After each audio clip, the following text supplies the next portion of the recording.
when the world's too dark of a place to be, and you need an escape from reality. Open up those pages, it's sci-fi or fantasy, whatever genre you please. And join a book club, 'cause you won't read it on your own. Join a book club, so you'll be held accountable. It's just a means to an end, but you're doing it with your friends, so join the book club by DLC. Hello there, book clubbers! Welcome back. Sorry about last week. We had last minute travel. Both Lana and I were going places, actually both going to the same place. We went to Los Angeles for different reasons though. So we had to take a week off. Apologies for that. Things have gotten crazy. It's summer. My kids are out of school. I'm being pulled in 400 different directions at once. So we're doing the best we can. We appreciate you bearing with us. I'm Jeff Kanata here with Lana Bachynski. Hello, Lana. Hello, good morning. It was so ridiculous last week of looking at you on Wednesday and going, oh my gosh, I forgot to tell you, I'm going to LA for 24 hours. And you went, me too, which, was the last thing I expected to hear. But thanks everybody for your patience. We really appreciate it. Yes, indeed. We are back with Dust of Dreams. We got 2 more chapters to cover this week, chapters 3 and 4. Interesting stuff happening. We're going to dig into all of it, but we like to start the show with a non-spoiler topic. These often submitted by you, and we love that, to dlcfeedback@gmail.com. We got an awesome one this week sent to us by Brandon from Wisconsin. Brandon writes, hello, I've experienced so much joy reliving these books through your show. Hard to believe you're already on Dust of Dreams. Hard for us to believe, too. Speaking of dreams, I thought that might be a good non-spoiler topic. What is your relationship to dreaming? Do you often remember your dreams? Are your dreams typically fun, anxiety-ridden, nightmarish, some twisted combination of all those things? Do you ever draw inspiration from your dreams? Thanks, Brandon from Wisconsin. I love this question. I literally had a very vivid dream last night where there was some bug that was around my finger, and it was getting really tight and painful, and it was freaking out because these bugs were attacking me. And I suspect it was because I had just finished that sequence at the end of chapter 4 last night where the locusts attack. We'll get to that. But I think that it incepted my dream. Anyway, Lana, what is your relationship with dreams? I am a super vivid dreamer. I have a dream almost every night that I recall, and it's almost always super vivid. So Brandon, and it's like, oh, is it nice or nightmarish or some twisted combination of all these? I'm in the twisted combination category most of the time. I have a very strange relationship with sleep in that I feel like I am so afraid of not being able to sleep because I had super insomnia when I was a young teenager. I just couldn't sleep, that now I have like anxiety about not being able to sleep. And that's the thing that keeps me awake. And eventually I end up like just thinking about whatever book or something I'm reading or trying to listen to something so hard until eventually I pass out.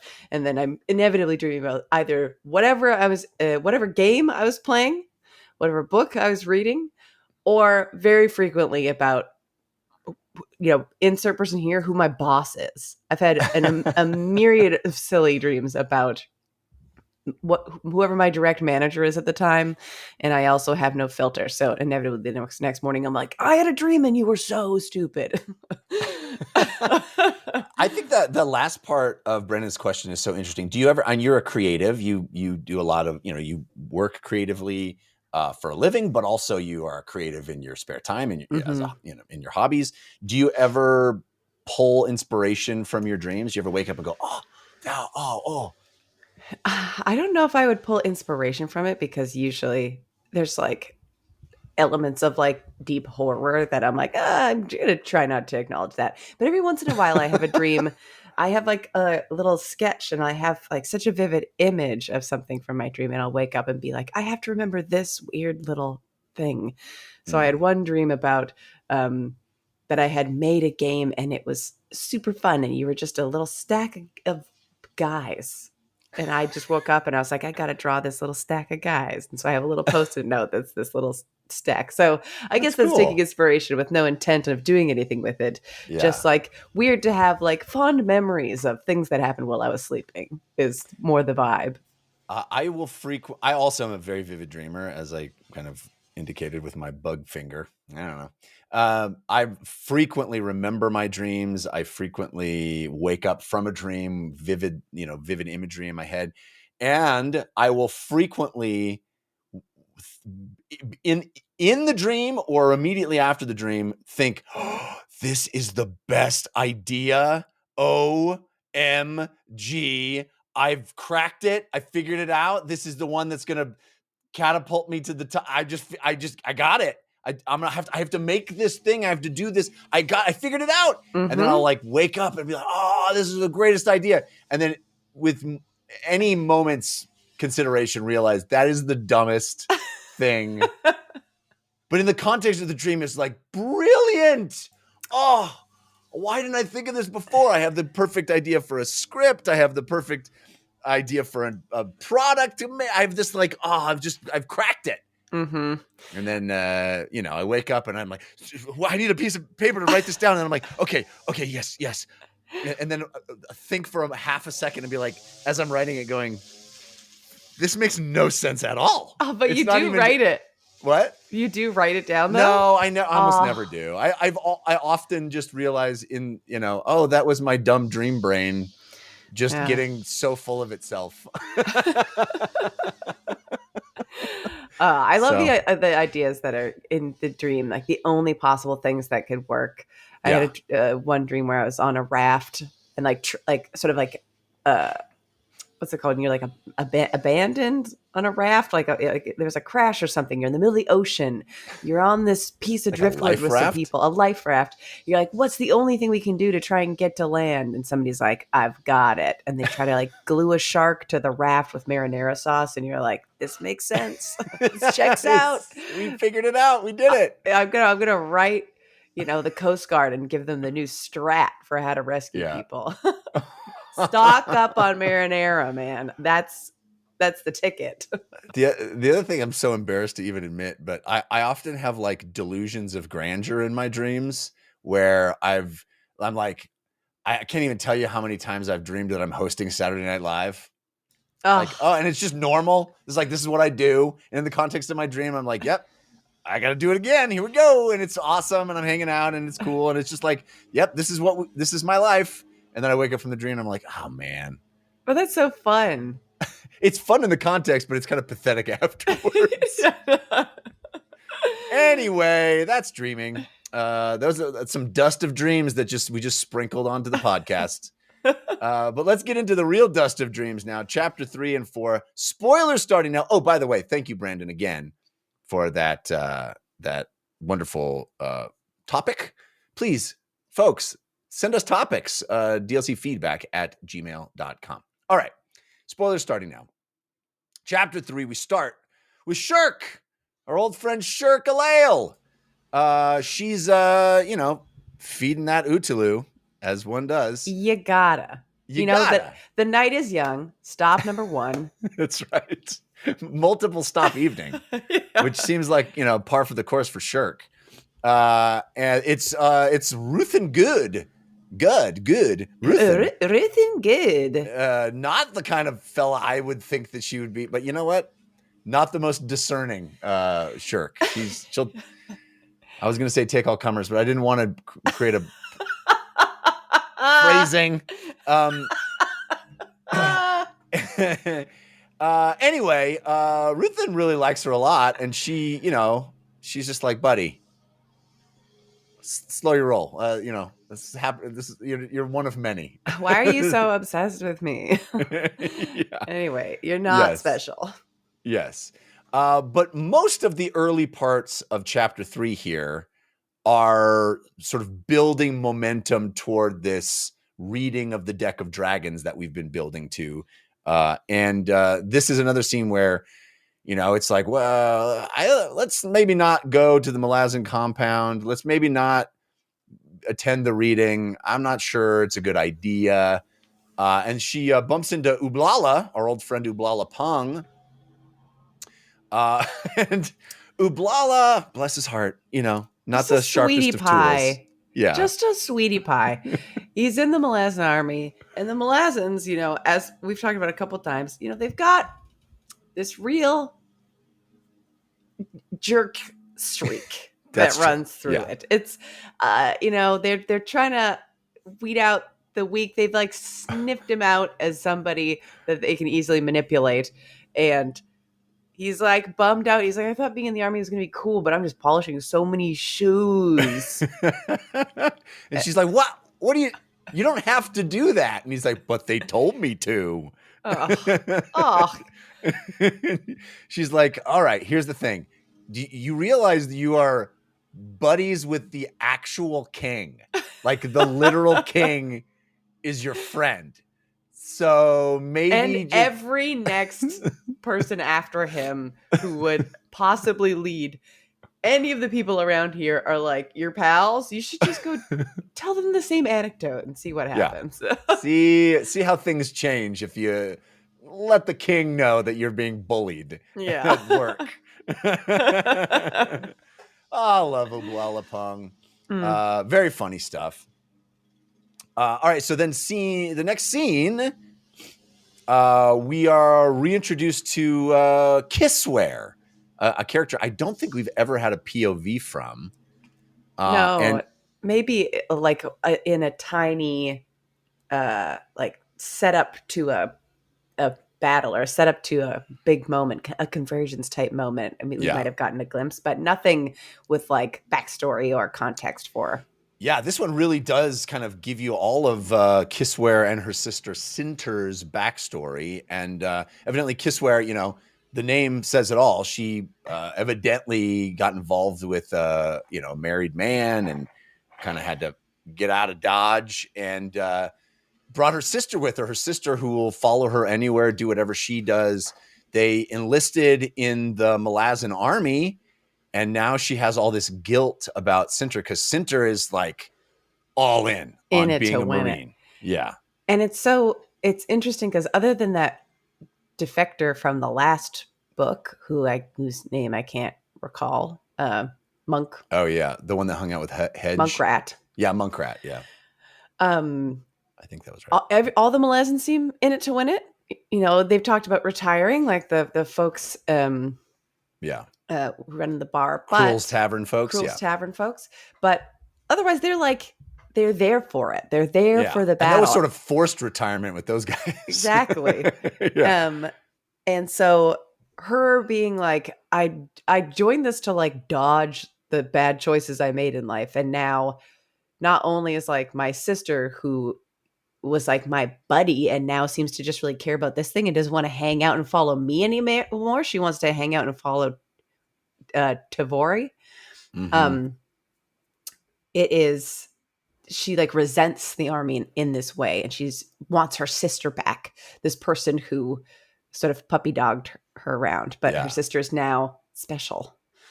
I love this little summation of their relationship, and we get so much information in such a short, concentrated little sequence here, and you immediately feel for both of these women because Sinter is, she cares. She's invested. She's we gotta go. We gotta run toward the danger. We're Marines. Let's do this. And Kissware's like, whoa.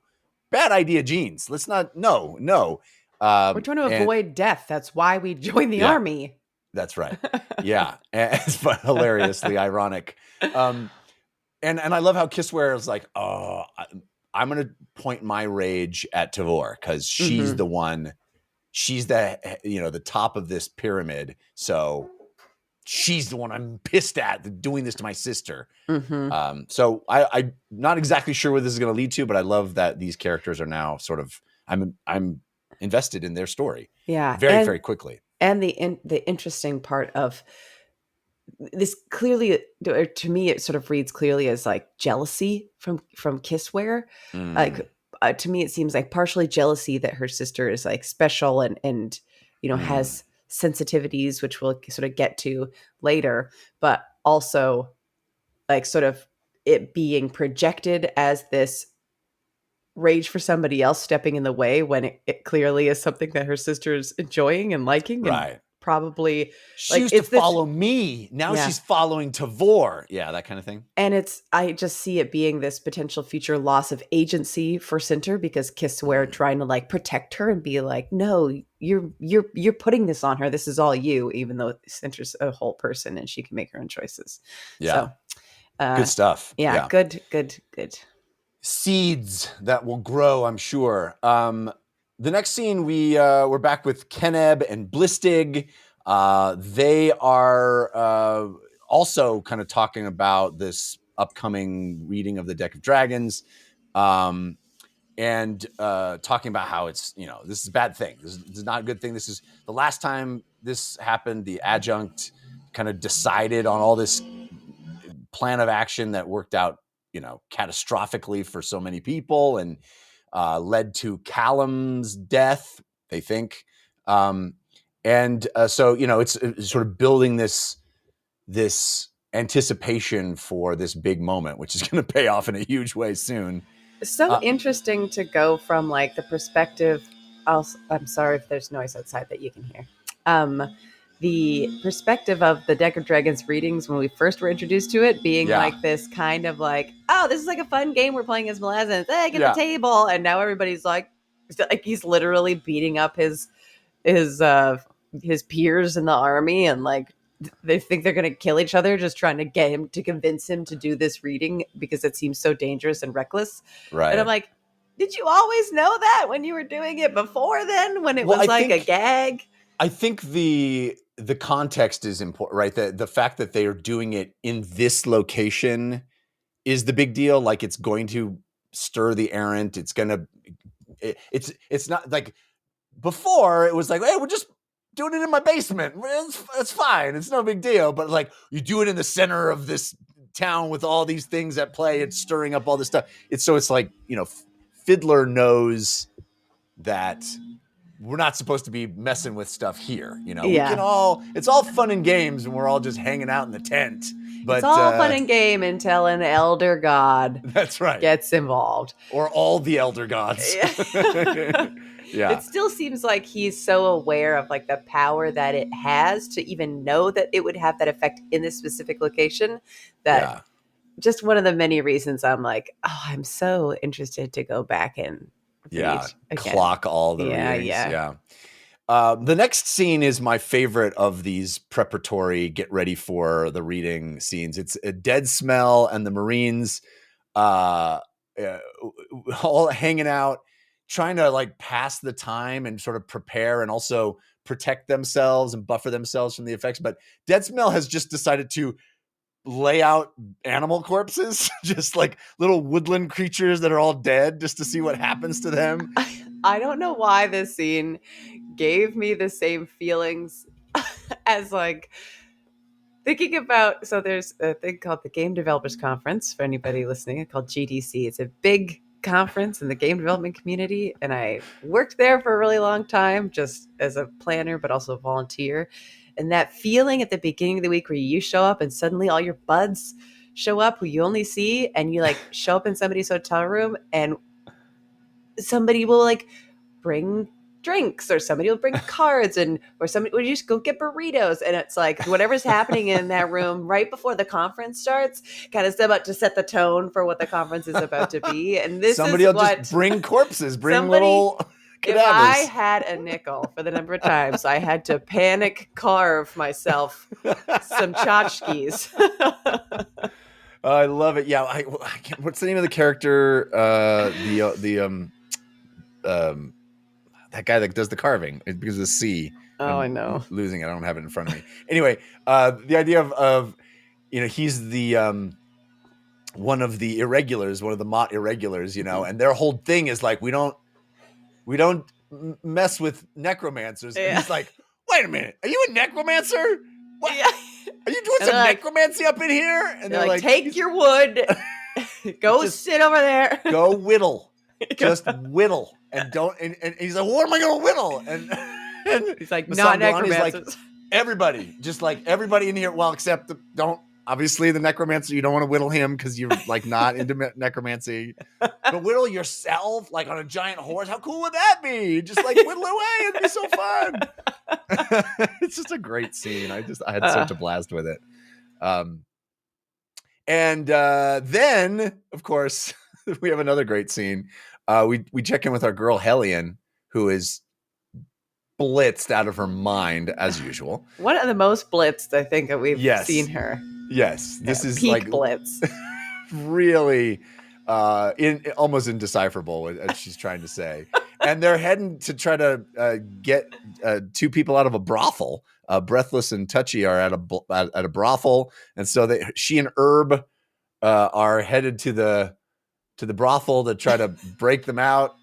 And apparently antics ensue. That guy who's like in love with Hellion is still like just like around the corner, like it's awesome. It's so funny. I love the scene where she just like reaches out to grab the railing, and there's no railing. There never was a railing, and she just falls forward and lands on her chin. And she's like, "Who moved the railing?" And Herb's like, "There's not." She's like, "It crumbled to dust in my hand." This building, who built this building? Horrible. It's so funny. I love it. And she like can't open the door, and so Herb like reaches past her and pushes, and she's like, "Hey, where do you think you're going?" And he's like, "You told me to open the door and take point." And she's like, "I did. Yeah, do it." Yeah, and you should be doing that. It's just so funny. And then they literally like get in a fight with the two prostitutes who are like, "What are you doing in here?" And so funny. I love that they get in there like, "Get out of here!" And then the one immediately like brandishes a dagger, and Herb just like chops her in the wrist, and she's like, "Ah!" Like it's so immediately chaotic and pathetic and just hilarious. All right, so then we finally arrive at the reading.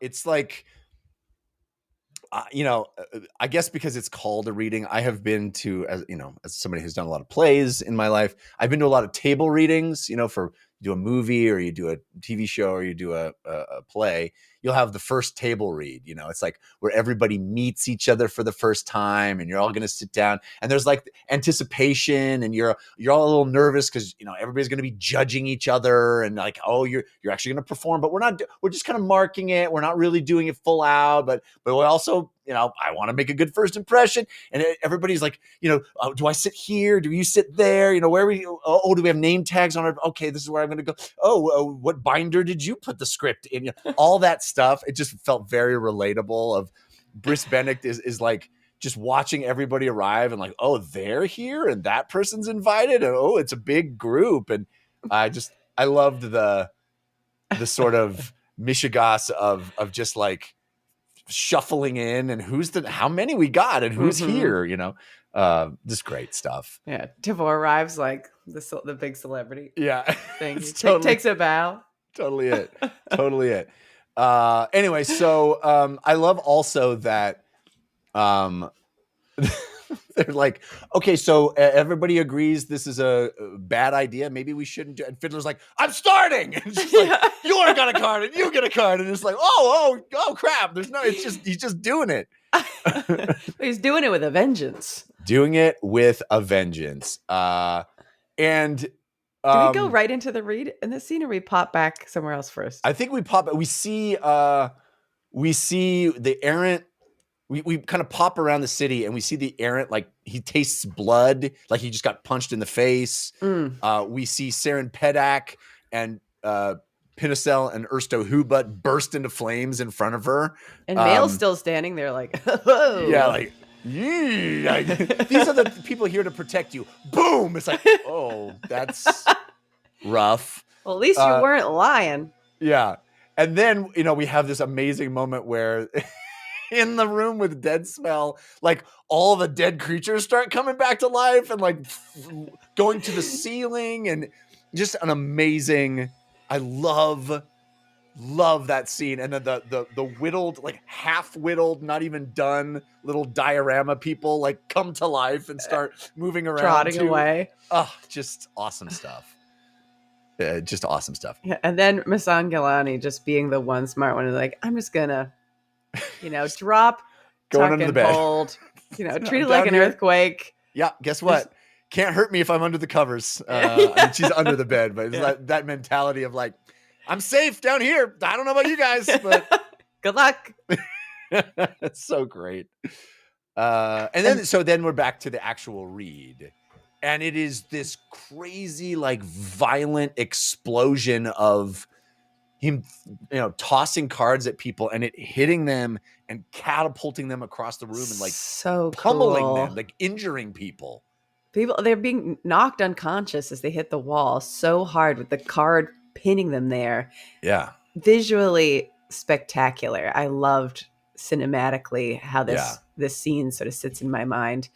There's always one guy who takes game night way too seriously. You know what I mean? Like, calm down, Fiddler. We're all here to have fun. I mean, it does seem like it was partially, it wasn't just the power of it, but it did seem like it was partially Fiddler's rage because like he pulled the cards and I don't know if it's in the guide of like who gets what card for which person. Some of them sort of stick in my brain because we check in with them afterwards with them being as if I'm the Queen of Night or whatever. Queen of Dark. But Brees, he sort of pulls up a card and he just goes, well, you're needed, and like moves on. So he like hovers it there instead. To me, I'm like, he's just pissed. And so he knows that it has this power, but then for the people who might need to help defend the people that he's now made incredibly vulnerable, he's like, you get it, we get it. Anyway, moving on. Yeah, I mean, we won't go through all of them, but there's a lot. But like, Beddick, Bruce Beddick is the king of life, which is ironic because he literally died. Banishar gets the fool in chains. Duh. Interesting. And then Tavor gets no card at all, which I think is a big deal. Yeah. Feels like a big deal. She winces when he says it. Yeah. Fascinating. Yeah. And then the errant comes in and is like, am I the master of the deck? Here I am, master of the deck. And Fiddler's like, no, that role is already taken. And I could bring him here if you want. And Aaron's like, no. We don't need that to happen. It's cool. It's cool. Clearly he's afraid of, hey, by the way, total side note here, Lana. I heard a friend, pronounce our friend Perrin's name in a way that I'm like, 8 books in, why did I not think to pronounce it Ganoes? Gnoos like canoes. We've been calling him Ganoes or Gnoos. Gnoos like canoes. Ganoes is so cool sounding. Yeah. Ganoes. Yeah. That's pretty rad. Anyway. It took us 8 books and like literally 2 years of doing the show. But nobody has ever said anything about that one. But that's because people are too kind to us about our mistakes, especially Mr. Erikson himself. Bring the nitpick. We want to do it right. Ganoes. That's such a cool name. Ganoes. We're dumb. It's clearly good. I'm guessing that's more accurate. Ganoes. That's cool. Anyway, the errant is afraid of Ganoes. And so where is he? What's he doing? What's Perrin up to right now? Like he's not here. Fiddler doesn't want to bring him here. We don't know what he's doing. He feels like on a boat last time we saw him, right? Being like, tell me your tale. Get out of here, crazy kid. Yeah, that's right. Yeah. But I feel like he's this sort of hovering presence that is going to have to re-enter this tale. He seems like a reluctant hero kind of fella. For sure. Well, hero, debatable, but like the reluctant to be affiliated with what he probably needs to be affiliated with. Yeah. Anyway, I didn't clock a lot of what this scene meant. I just thought the scene was awesome. And, just the sort of impact of how it lands on everybody, both, literally and figuratively. Because they're getting rocked by these cards, but also it has great import, and I think it's is kind of as we're headed toward the final novel of the series, and this novel being explicitly described as the first half of the final novel. Mm-hmm. I feel like we're heading toward like this is literally setting out where we're headed. But I feel like I'm not exactly sure what it means. Yeah, the ones that sort of like really stuck to me, and I forget. So there's this scene. There's a couple things I'd want to say.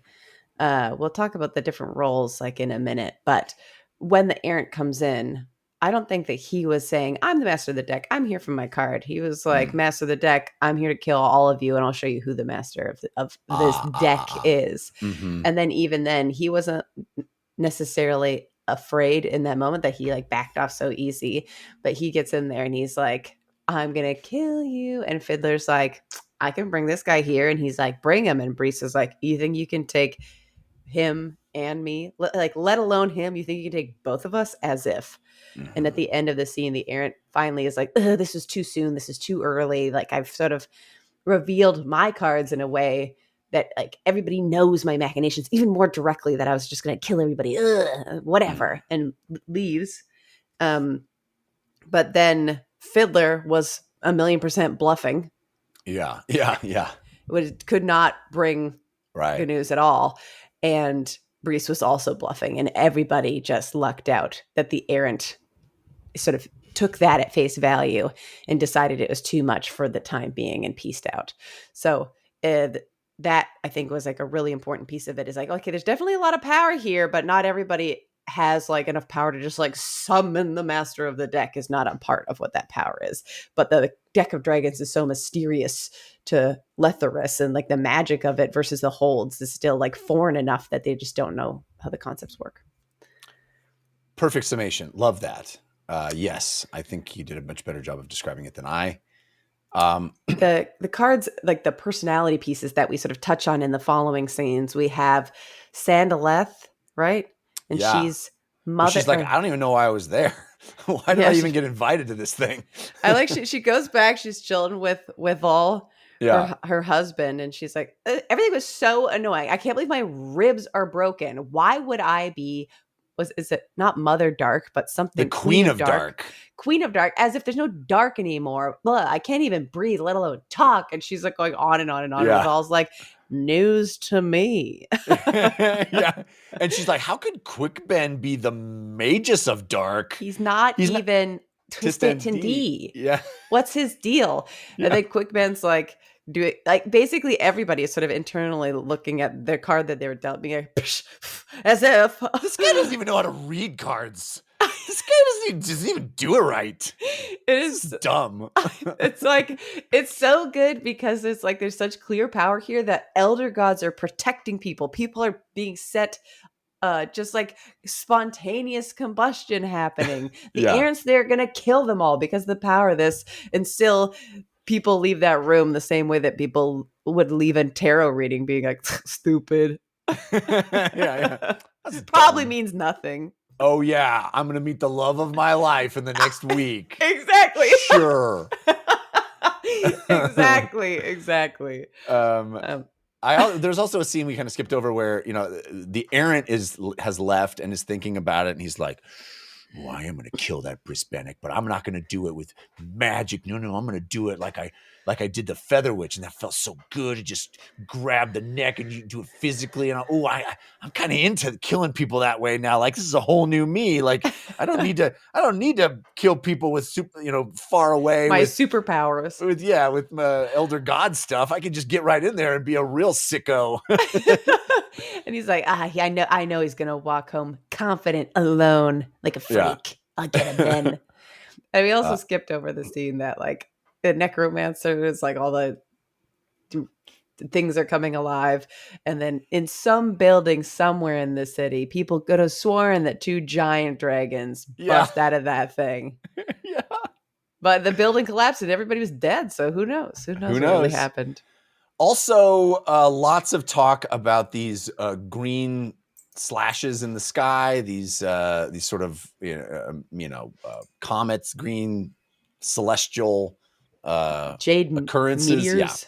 Yeah, spears in the sky. Well, we'll hear more about them later as well. But it's constantly being peppered in here through each scene where, there's dragons in the sky, but also what's up with that green stuff? Mm-hmm. Yeah.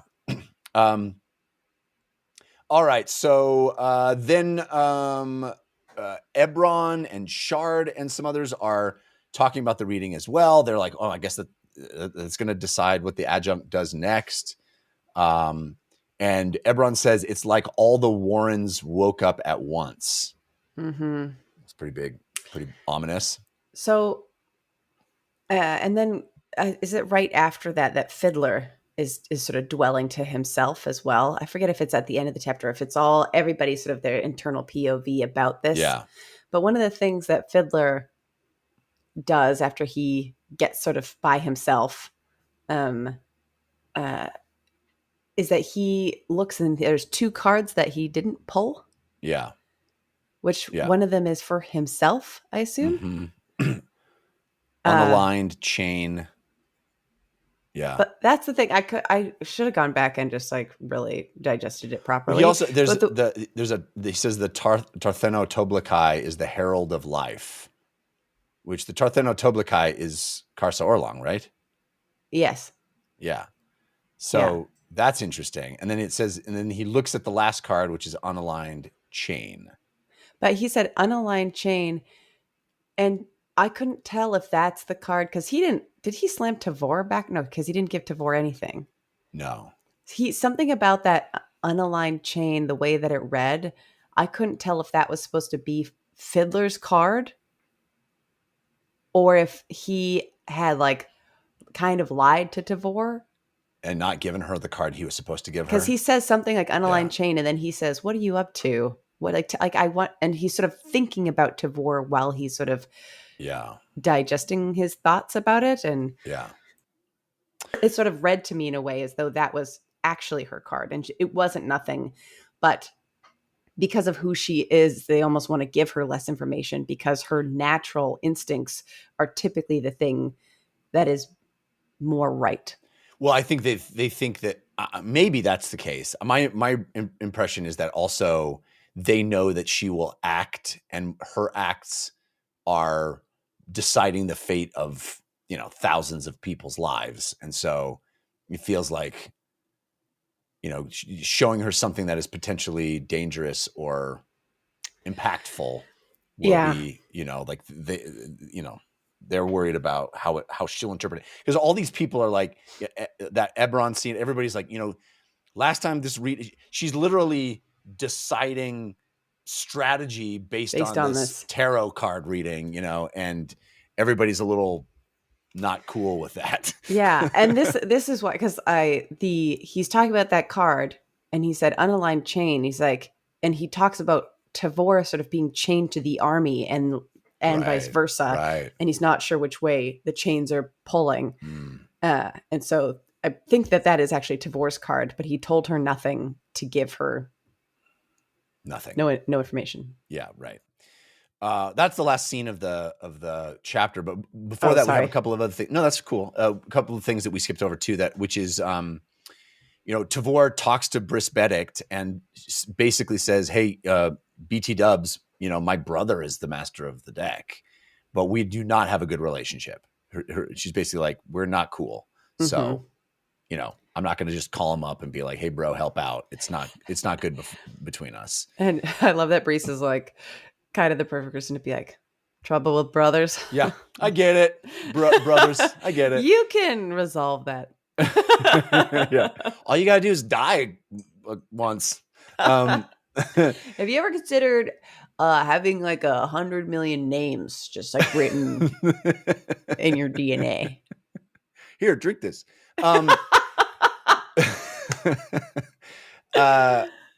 So, and Tavor also says she intends to go east, which feels to the wastes. Like a big deal. To the wastes. Also, Quickban is ticked off that he's the Magus of Dark, and he says that Hedge has to build a road, which is interesting. And then we have this moment where the Errant actually tries to attack Briss Benedict, and Oblala, of all people, steps in and punches the Errant in the face. Yeah, to be clear, the Errant absolutely attacks Briss Benedict and is doing his very tactile killing of him before he gets punched in the face, which is pretty sick. That's right. All right. And Hedge is the Herald of Dark, there's something of death. Yeah. He's got some card too. I forget what it is. awesome stuff. I just thought that whole sequence was really cool, but all of it feels like foreshadowing in ways I'm not really clear on, which is cool. All right, chapter 4, completely different milieu.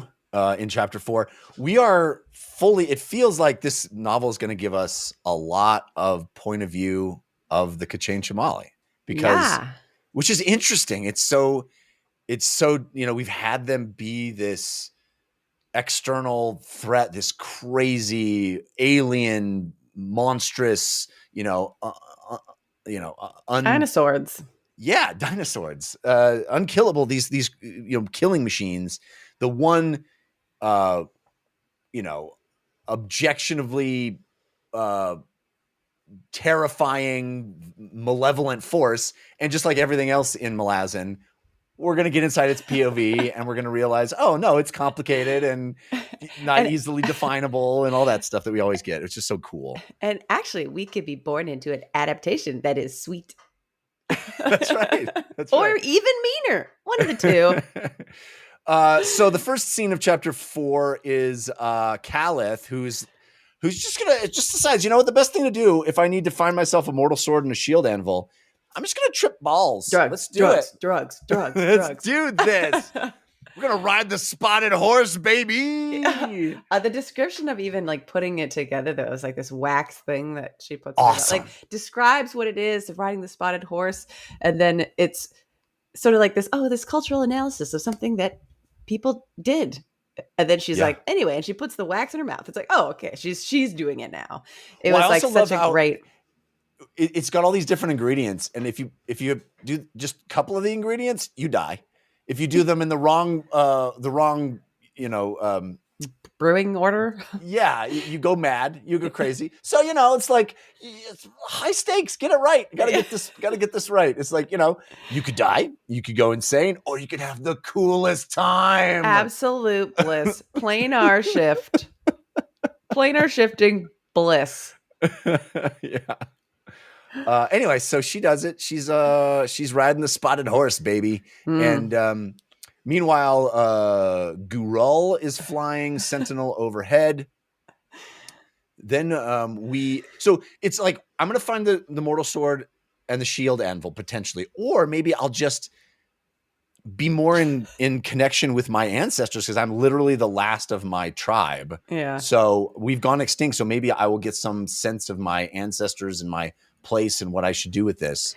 It's also so interesting because she's like, the Kachin Shamal are like, we built a fire. We don't need it. We built it for her comfort. And she chose to like go down in that ditch and do drugs. She's like looking at them like, no, and like eats the thing and like passes out in a shrub or whatever. Yeah. And so there's like this interesting relationship of like, how did she get there? How did she even be a part of this, that she's like the human? Yeah. Well, it seems like they choose a human, They it said something, they like selected her from like that thing, but I don't remember exactly when that happened. But it's fascinating that she has this obviously contentious relationship with them. Yeah. Well, with some of them. But they're like being nice to her. Right. In a way that they can. The matron selected her. The matron's like, you got to listen to her. She's the destriant. She's my, and everybody else is like, humans, blah. She's like ugly. Yeah. Yeah. Well, I mean, I don't know if it's everybody. At least it's Sag Chirac.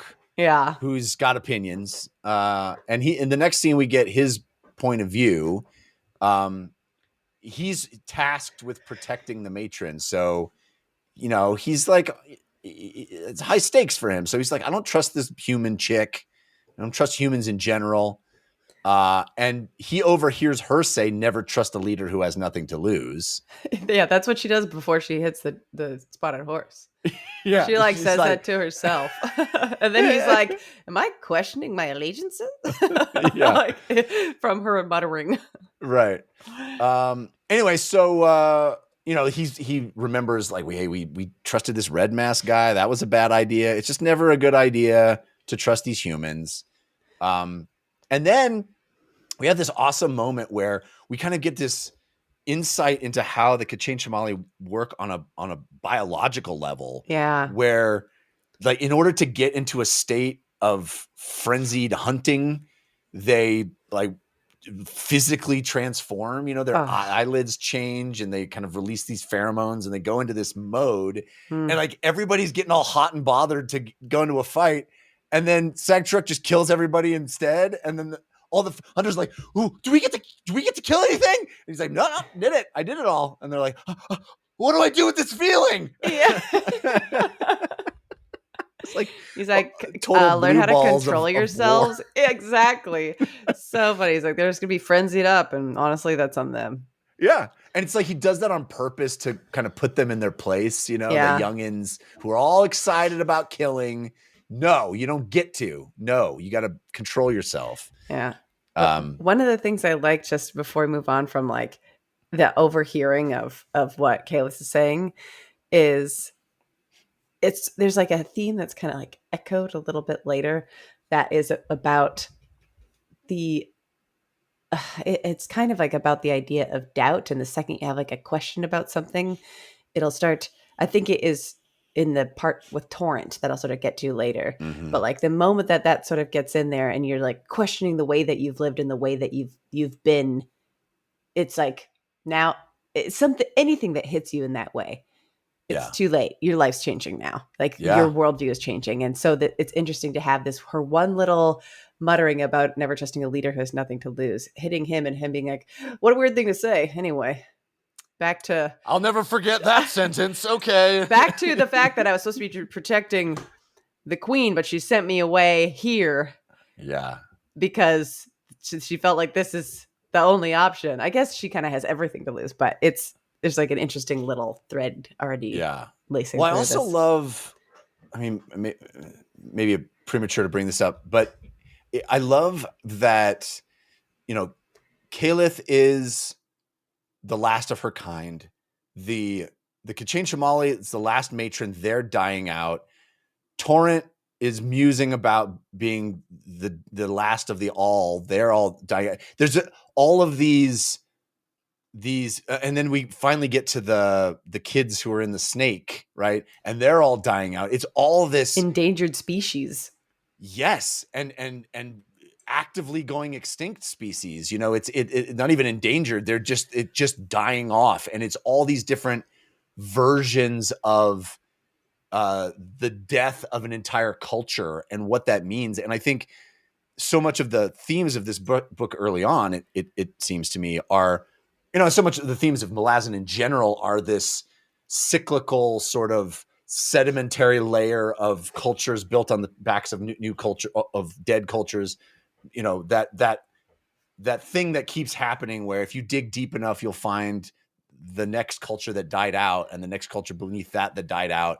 And sort of seeing that happening in real time in this novel is so fascinating, where it's not that they, yes, they all had these moments of extreme violence and war, but what's actually bringing them to extinction isn't that. Mm-hmm. It's like other factors. It's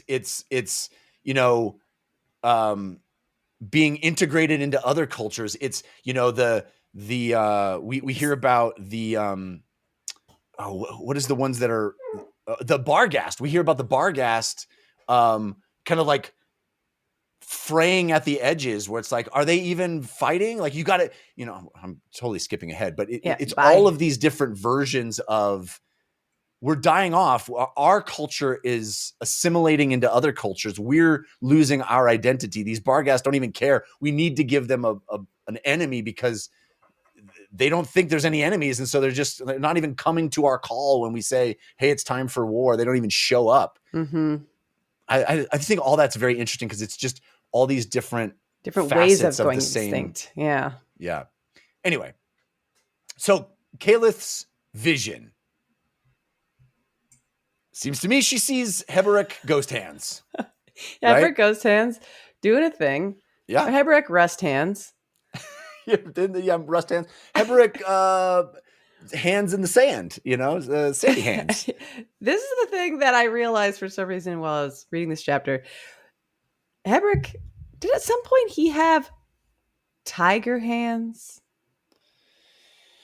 Oh, he had one hand that was one thing and another hand that was They're another just thing. different colors. But Yeah. I realized there was literally a mental image shift in my head when he pulls his hands out of the sand, and they're like more solid looking, but they're like they're rust colored and like Yeah. hot, and he's literally like blacksmithing them in the sand to like cool them off, and he's smithing his hands into some kind of weapon that will allow him to handle some weapon, whatever it is. Right. Which is very interesting.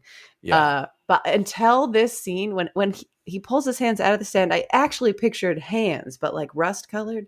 But up until this moment, I have almost pictured him with like ghostly Mickey Mouse gloves on. That's hilarious. Like big. The entire time I pictured him with like big Disney hands. Oh, I don't know why. hilarious. And I didn't realize it until this scene when I was like, oh, that's cool. And then I was like, did he have like big cartoon cat Did he paws take those before? those gloves off? I Also, don't is he know. wearing pants or just a little sailor vest? Anyway, it's a weird mental image thing. That's very I've funny. just been carrying with me privately. I don't think that's in the text. I'm just going to put that out there. Everett's giant cartoon cat paws. I'm pretty sure that's not canon, is what I'm saying. But this is an amazing scene because I feel like so much dense stuff is in here that in a reread is going to be like, oh, he was literally telling us all of it. Because he says, he says that there's all these tribes that are about to be extinct, which is like what always happens. He says all peoples eventually, nothing but dust, even their names are gone. He says he's readying himself to wield a most formidable weapon. They thought to hide it from me, even thought to kill it. And he says the key to everything you see is to cut clean down the middle, a clean cut. It needs to be tempered. Things need to be tempered. So I don't know. This all sounds awesome. But something about this blade has to cut clean down the center to free something. So he said he must free her or Fellison. You think? Fellison. Well, that's where my brain goes because she got stabbed. She didn't get sliced. They even thought to kill it. Okay. She was this thing and, Shaik or Fellison or whatever. But their relationship seems like this wacky bond. He's back in the desert, back where they were. I have no idea. Or Burns going to come out and be like, ugh, what are you guys doing? Who knows? Yeah. But that's where I'm at. Interesting stuff. And it's cool that he's back and he's such a big part of things in her dream. We cut to these and the other thing about it is she's kind of standing there and it's like sort of written in a way where she's like, am I a ghost? Can you hear me? And he's like kind of not responding to her, but kind of is. But then eventually is like, you don't have to do drugs to be here. Yeah. See ya. Yeah. She's like, oh, wow, well, but they're so fun. So then we cut to the scouts' faces painted white. I think that's the Barghast, right? And Gural kills all but 2 of the scouts and then sort of chases the others. You got the heat vision. Yeah. Humanity.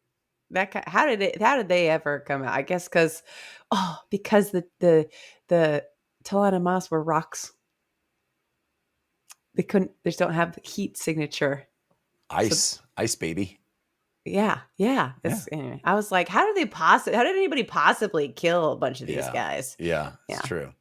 And anyway, but Gurul ignores the dogs, says, oh, the doggy. I'm not going to kill them doggies. I'm not going to kill those doggies. Let those doggies live. So kills all the scouts, heads back.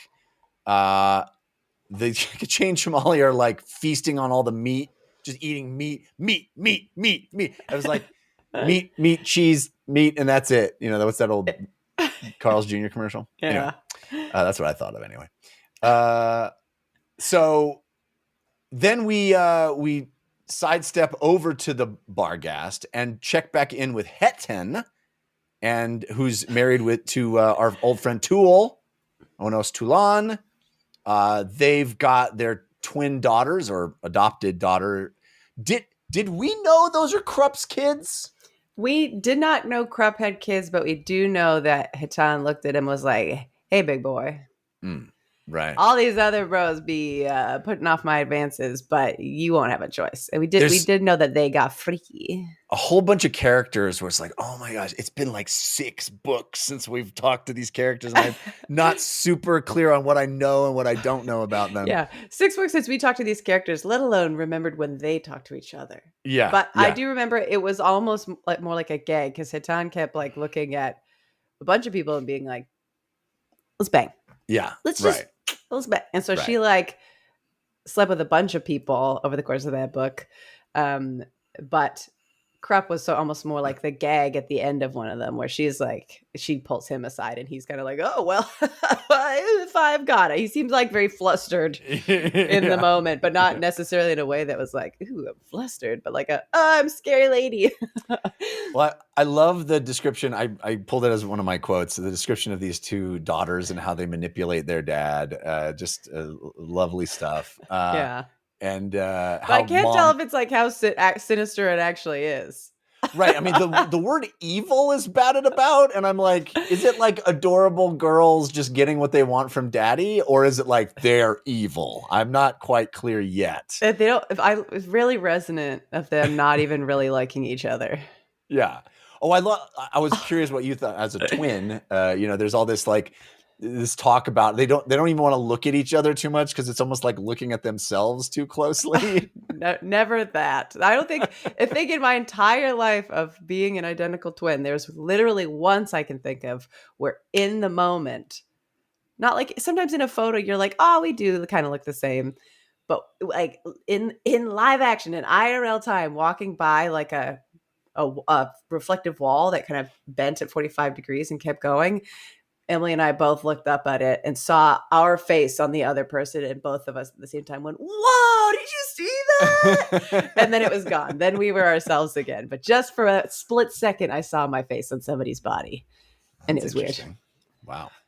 Anyway, I love this description of that. But I think more central to the scene is how Hetten thinks about Tool and his being the leader of the Barghast and sort of not doing a very good job at it. Well, doing a more progressive job at it is really what it is. He's just too nice, in her opinion. Yeah. And he was so broken. Yeah. Well, he sort of looks at the ancient battles of like his dad's dad being like, is this really what we're fighting for? Because these people who have been oppressive seem really pathetic and like we would just be slaughtering them for nothing. But the rest of the Talon were like, yeah, we got to be doing the killing. And he's like, we're not doing that. And then the only time that they did was when Talk died. And then his immediate tribe went and like slaughtered a bunch of people. And then the other war hungry guys are like, what was it? None for baby? No war for baby?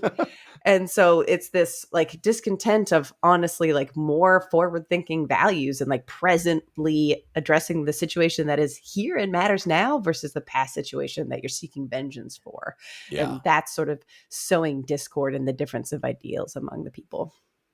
Yeah, well said. This perspective that we now have both as readers and Tool seems to share, which is that the whole thing was ill-conceived when we were like, attacking the Jagged and all that stuff. It's like early on in the series, you think of this war as being these Jagged were the tyrants and they're evil. And then we've come to realize, oh no, everybody was just misunderstood. They didn't even want to fight us. We fought. And then, this whole idea of, and then you took this vow of Talon, this ritual of Talon for no reason, because you're idiots. It was all so poorly conceived on the planning stage. Mm-hmm. I just love that how they've kind of come to that position as well. But Hinton is mad because as I kind of talked about earlier, some of these tribes are not even respecting his authority, and she screams at him at the end, "We are the white-faced Barghast. Find us an enemy." Yeah, it's this idea that he comes across as like weak and Yeah, pathetic exactly. because he's openly grieving. I think that's like somebody sort of Mhm. in tune with their emotions in a way, especially for the Talon, is probably like weird. Yeah. But it's like sort of like a weak thing to do is like have this emotion over your pal for so long, but then for a warring people Yeah. not having an enemy, similar to how like the Tavor was even noticing with the Malazans when they didn't have a war to fight, Right. they also started fraying. Purposeless and unfocused. So, Yeah. which is this such a dark notion of we got, and you see that in real life, this notion that, I think there's even a line in here, like, what's the enemy? The enemy is peace. Yeah. It's just like, it's so tragic. Yeah. All right. So, then we check in with Torrent, which is just a wild character to revisit. Obviously he'd been this antagonist character to Talk, who we have this kinship with. We'd seen him walk off. We've seen him kind of come around to understanding Talk and not being such a jerk. And then also, deciding to protect all children and encountering the white-faced Barghast. And that was sort of the end moment we'd seen him. But it didn't occur to me that we would check back in such a significant way. And it's just awesome that we were picking up that thread and seeing how that's happening. And he's having this same crisis of being the last of his kind. And even these children who are ostensibly the last of his kind, not knowing the language, not caring, they're being assimilated into the Barghast. And so he feels like the Isolated. culture is just completely, disintegrating in front of his eyes. Yeah. And I love that we're checking back in with him because his like contentious relationship with Talk was like very real from his perspective, but mostly seen from Talk's perspective, which is like this teenager being like, "You were fight? You were gonna fight?" And Talk being like, "Yeah, I've have." And he's like, whatever," and like walking away. So like a young idiot, just sort of like banging his chest and being a turd for no reason. And then now he, Talk's just reaction and then selflessness to sacrifice himself in a gruesome fashion. Yeah. It's like changed his entire life perspective. I love that we're sort of seeing the other side of this. Well, also, I think, so much of his antagonism with Talk in that novel was Talk being like, Red Mask, not so great. Yeah. And Torrent being like, "What are you talking about? He's the coolest guy. I will follow him to my own death. I will follow him anywhere. He's the savior of our people." And Talk being like, "I don't know. I don't know if that's wise." And that being, the seed of Torrent being like, "Well, screw you, Talk." And then now in retrospect, realizing Red Mask did a lot of things wrong, and him having this change of heart that grants him a completely new outlook on even his own previous actions. It's awesome. It's real character arc stuff. Yeah. Well said. So we then go back to the Barghast camp and see Setok. There's another one of those, like, I think we've seen this character before. I know. Yeah. I didn't. I was like, the guide will. Yes. The guide will guide us. We don't have the same guide anymore. It's a different guide. So Setok. What was their old name? Yeah, it begins with an A, I think, the old name. Right. We had her. Let me see. I think it's here. Hang on a second. We had her. The moment with the wolves. Abasard, was that her name? Abasard? I don't know, but actually, as I was reading it, I felt like at the beginning it was like this person whose name used to be this person. I was like, we must know them, and then right after, like as we kept reading, the story became sort of less and less familiar to me. Of like, I had the opposite feeling. I felt like the stuff about eating the hearts of the gray swords and the wolves and all that stuff, and having like a bunch of different almost souls inside her. That was like, I kind of remember that. I That remember all the stirred Gracewood something. stuff and like finding the corpses, but I don't Yeah. remember any story of like, oh, we found somebody within that who was all of them in one. Yeah. Like, I don't remember any. It was always just kind of a mystery because it happened off camera. And then we were Yeah. like, I guess something happened there. And so I don't know if we've seen her before. Well, she And if seems we like a have, big then deal. sorry. She's tied to the wolves. She's tied to Tog and Fandere. So she's a big deal, it seems. Mm-hmm. And Kafal, who I definitely remember, believes that, she is a big deal. And they are talking about the laws of the wild versus the laws of civilization. And wild laws are the only laws. Sometimes peace is not always life. Sometimes peace is death. And Kafal has had a change of heart too, because he used to, he recalls, preaching at Perrin about the use of power and how you got to use power or it'll trickle away through your fingers. And he's like, oh man, I was so wrong. He said what he had used to interpret as indecisiveness is actually wise caution. Mm-hmm. But he does recognize that Tool is losing power. And then he's like, you know who I need to talk to? Talamandius. And I'm like, oh my God, Talamandus. My God. I was like, that is a character that has certainly fully exited my brain. I'm like, oh my gosh, we get a little mischievous little puppet back in play. Let's go. I know. I was like, I totally forgot about this guy and how ridiculous he is and awesome. Yes. Yeah. But they have a big, dense convo as well about what needs to happen and who they should trust and not trust. And I'm not sure I grokked all of it, but it felt very important to me. Yeah. They also talk about how the green meteors are coming, and they compare them to javelin strikes against the wolves in the, on the hunt. And they're like, you got to throw it where it's going, not where it came from, which to me was like, oh, someone's throwing these then? These are thrown? We're comparing a sort of celestial event with a active intention. I feel I'm ready for like the sci-fi twist at the end of this. It's like, and then the Jade Empire arrives, right? On there. That metaphor is so looming of being like if you're hunting, do you throw it at the animal? They're like, well, no, you throw it ahead of the animal so that you'll hit the animal. It's like, well, what if it like dodges? It's like, well, the good hunter doesn't miss.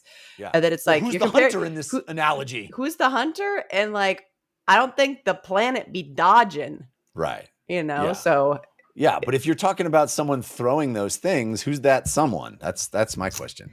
Curious. Also, Talamandus says Kafal needs to cast out Setok. You got to get rid of that chick. And instead, Kafal's like, I'm going to go talk to her. That'll be good. That'll be enough. So he asks her as a priestess of Tog and Fandere, who's the enemy? And that's when she says peace. Mm-hmm. So it feels like very ominous stuff in that I don't think is clear yet to me, but I think will become clear as we go on. This entire chapter just feels so, it's foreshadowing. Grounding. It's like really laying that foundation for what the end of this series is going to Lots of bring. signposting that I'm not exactly sure about yet. Yeah, introspection from most of the characters. It's not necessarily about how they're connecting, but they're sort of inner worlds. So then the last two scenes, we return to the folks from our prologue, the snake kids, the kids who are at the head of this snake. I mean, having a rough go. There's a lot of dark stuff in Malazan. this is among the darkest. This is some depressing, like you have to constantly spit because there's flies buzzing around your mouth and people are just collapsing and their bellies are bursting and things are crawling out. Getting dragged away by wild dogs and more wolves. I can't tell if these are wolves we know or just wolves in general, but the ribbers. Yeah. Because they are also so starved in the waist that you can see their ribs pulling them away, but then not just killing them and being like, oh, wait, I can't even eat this kid that I killed because it's got the belly worms and just exploding with and parasites. The way it's all described is like, that's Tuesday. There's like nothing there's not even any shock or mourning about that. It's just like, oh, well, they pulled away a few more of our kid friends. All right, just keep walking. I will probably collapse tomorrow, but for today, let's keep walking. We found a well. Just lowering kids down there. Everything slows down because we're going to lower kids down there one by one. They're going to come up because all they can do is eat mud off the bottom. Like they're trying to drink water out of a mud pool. And then immediately it's obviously horrible water and people just puking in the thing and ruining the whatever dregs of anything were in there for everyone. And it's still getting parasites and worms and just like death and like physical body horror for all the kids in this snake. It's so bleak. And I can't help but think there are people on this planet right this moment who are dealing with hunger and malnutrition in a similar vein. And it's this just kind of desperation is so very present. Yeah. It's hard to even like go through the day thinking that there are people experiencing that. And it's like, oh, I'm getting the Switch too. It's like, ugh. Anyway, interesting little tidbits here, though. There is this new person, Braiderall, who folks don't exactly trust. It seemed like they're trying to climb the ladder. Trying to climb the spine of the snake. That's right.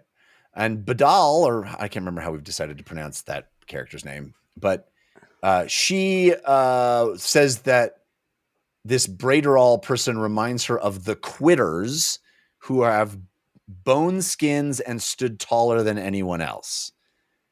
I don't know what that is, but it made me think maybe that's a Barghast, like the white, I thought it was just pale, because like the Barghast, maybe. I don't think would be. They're painted, yeah, so not like the cruelty that. But clearly, I think this is supposed to evoke like they are part of a different species or a different, clan. And I think we're gonna that feels like it's gonna be a reveal because I think Quitters is not the name we would know them by. Yeah. And then we have Sadik, who worships or thinks very highly of Badal. Has a crush. What's that? Has a crush. Has a crush, yes. And I mean, it's because very bad. She feeds him with words. Yeah. She's the one who's teaching them language. It's a train of children, the snaking of children. And so even as they're coming up against things that make them feel despair, she's feeding them with poetry and defining things and being like, this is this horrible bird. We're going to call it this. And nobody, when you hear this is the bad thing. But like doing it in a way that feels like she's nourishing them and guiding them. Yeah. We see in the scene that there's, you go ahead. Well, no, you go ahead because I was going to say what the end was. Yeah. You see in this scene that they had like a funeral for someone, and that person, Braiderall or whatever their name is, that person who died, rather than them being like a vacancy near the head of the snake, it just closed up, and so that person wasn't able to like get into the click. But the idea is that they're trying to like vibe with them. But wants that person to be the leader. Yeah, but that person who died, Badal sort of does a eulogy for them, but rather than saying words about the person for the dead, she says the words that needed to be heard by the people who were still there so that they could carry on. And the other guy who admires her so much is seeing that about her, and it just makes him feel even more admiration for her. And then things are And then the really bugs. bad, and then we encounter the flesh-eating locusts. It's so like, oh, those bunch of kids, they're trying to make their way. Maybe they'll make it. Some of them. Maybe there's a shred of hope. Oh, nope, flesh-eating locusts. Here we go. What they leave behind? Hair, bones. Oh yeah. Oh, ate them all. Ate everything about them. Just A cloud in the sky. Oh, is it rain so we don't have to drink this well water? We will get a sip for our parched lips in this desert. Oh no, it's flesh-eating bugs. Nope, it's a giant cloud of flesh-eating locusts. Sorry, kids. Good night, everybody. Woo! Dark ending to chapter 4. Very good stuff, though. I mean, I think this novel already feels different in an interesting way, and all this, especially chapter 4, which is just we're in these very foreign alien cultures, these alien species, and it's so interesting. But I like that we feel that we are getting this much kind of setup.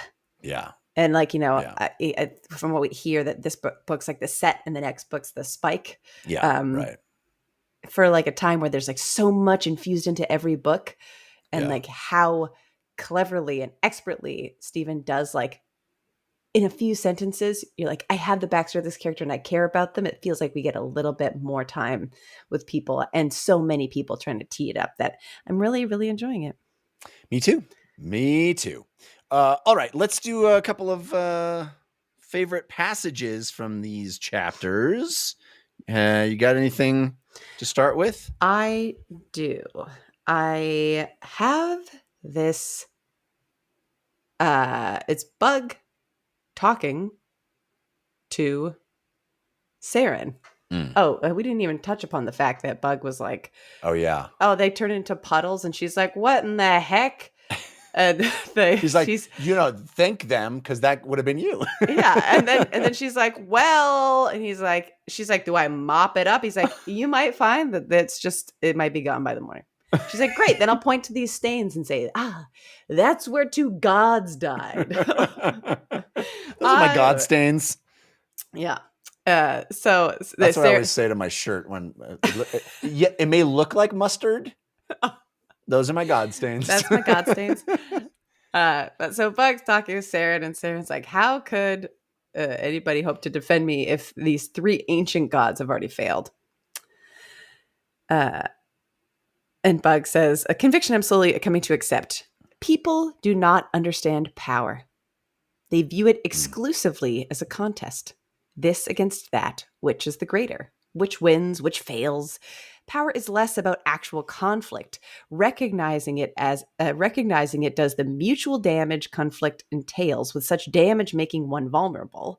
Less about actual conflict then than it is about statements. Presence, Aquitur, is power's truest expression, and presence is, at its core, the occupation of space. An assertion, if you will, one that must be acknowledged by other powers, lesser or greater, it matters not. I'm not sure that I understand you.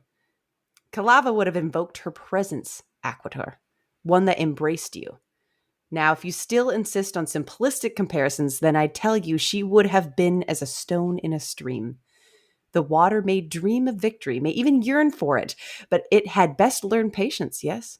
Consider every dried stream bed you have seen, Aquitur, and judge who was the ultimate victor in that war of patience. Oh, I love that. So the good. War of Patience. And I also love it because he's explained to her like how Kalava could protect her in this space. And we just saw the power of presence of Brees and Fiddler threatening for Ganuz to be there. Yeah. And they had nothing, but the power of their presence. The power of their presence. Yeah. So good. All right. I love this. Every place held every memory of what it had once been. A plain that had been the bottom of a lake, the floor of a shallow sea, the lightless depths of a vast ocean, a hill that had been the peak of a young mountain, one of a chain of islands, the jagged fang of the earth buried in glacial ice, dust that had been plants, sand that had been stone, stains that had been bone and flesh. Most memories, Caliph understood, remain hidden, unseen, and beneath the regard of flickering life. Yet once the eyes were awakened, every memory was then unveiled. A fragment here, a hint there, a host of truths whispering of eternity. Such knowledge could crush a soul with its immensity, or drown it beneath a deluge of unbearable futility.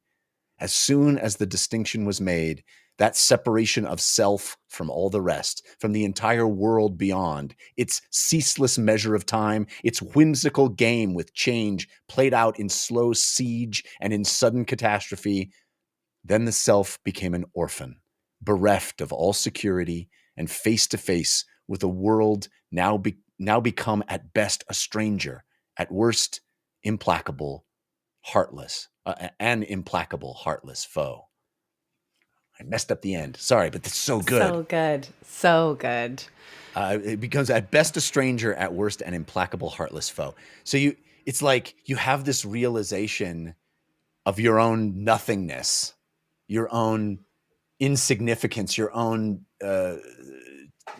tiny speck of size in relation to everything that has come before, and it almost crushes you with its immensity. Yeah. Both significance and insignificance. Yeah, and incredible stuff.